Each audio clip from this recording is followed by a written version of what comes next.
Businessman. গেটের সামনে ডান দিকে একটি ঘোড়াই চড়া মূর্তি রয়ে গেছে, ওনার নাম লক্ষ্মীপদ সিং দুগার।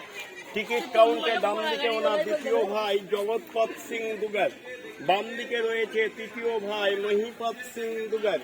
গেটের সামনে বাম দিকে কন্যার চতুর্থ বা ছোট ভাই ধনপদ সিং দুগার। এরা চার ভাই দুগার টাইটেলটা জৈন। এরা অরিজিনাল হচ্ছে রাজস্থান জয়পুরের লোক। 1780 খ্রিস্টাব্দে বিজনেস পারপাসে মুর্শিদাবাদে আসেন। সে সময়ে নবাব ছিলেন মির্জাফরের ছেলে মোবারকউদ্দৌলা। নবাব মোবারকউদ্দৌলার কাছ থেকে 242 বছর আগে 1200 টাকা দিয়ে 260 বিঘে জমি 999 বছরের জন্য চার ভাইয়ের লিজে নেন। ফার্স্ট সেখানে করেন কাঠের বিজনেস। নেক্সট টাইমে 260 বিঘে জমির ওপর কালো গোলাপের চাপ। সে সময় জায়গাটার নাম দেন কাঠ গোলাপের বাগান বাড়ি। প্রেজেন্ট এখানে কাঠের কনে কালো গোলাপের আর পরে এমনি গোলাপ কিছু রয়েছে, নামটা পরিবর্তন হয়ে গেছে কাঠ গোলাপ থেকে কাঠ গোলা বাগান। গোলা বাগান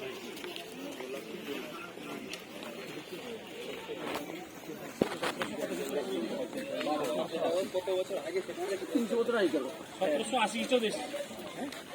কত বছর একজন বছরে কত ইয়ে হতো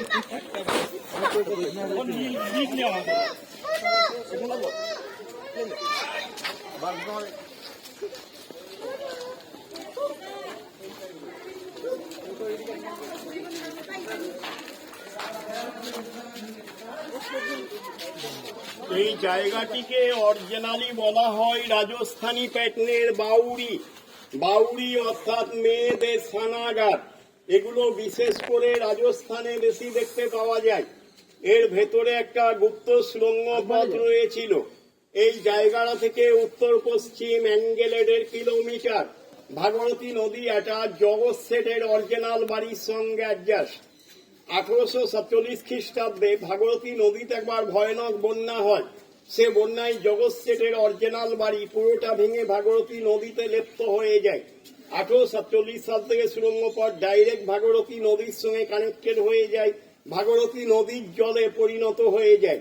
এখন গুপ্ত সুড়ঙ্গ পথে মেন গেটে রয়েছে তালা, তালা যাবে না আর খোলা। গুপ্ত সুড়ঙ্গ পথ দেখা হলে আপনাদের সকলে ধীরে ধীরে আমার সঙ্গে হাঁটার পালা।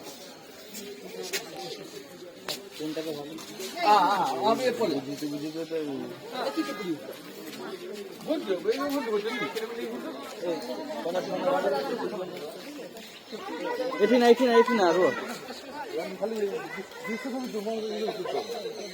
সামনে ছোট্ট ঘরটি বাংলায় লেখা রয়েছে চিড়িয়াখানায়